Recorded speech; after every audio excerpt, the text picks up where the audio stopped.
Maju! Getih kamu merubuh rambut kami. Viral detik-detik tongkang tabrak jembatan di Lahat, bergetar hebat.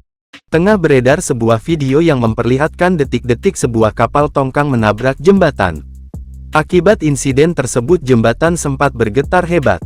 Diketahui bahwa peristiwa itu terjadi di Desa Sengkuang, Kecamatan Merapi Timur, Kabupaten Lahat.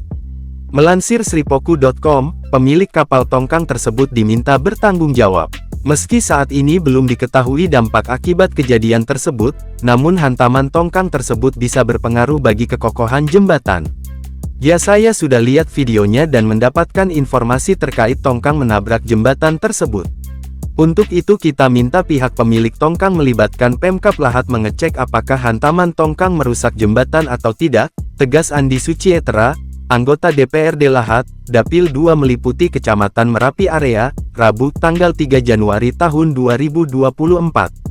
Diminta Andi, harus ada bentuk pertanggungjawaban karena kejadian tersebut sangat membahayakan dan merugikan masyarakat khususnya pengguna jembatan. Seharusnya, kejadian tersebut tidak perlu terjadi. Sementara, Camat Merapi Timur Arya Pulun, melalui pesan WhatsApp kepada awak media mengatakan informasi yang ia terima dari operator jika tongkang tersebut milik salah satu perusahaan. Hanya saja, perusahaan yang disebut Arya Pulun, hingga saat ini belum berhasil dihubungi.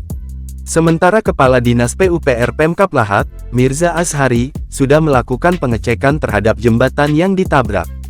Saat ini pihaknya masih menunggu hasil investigasi untuk dapat menyimpulkan atas kejadian tersebut.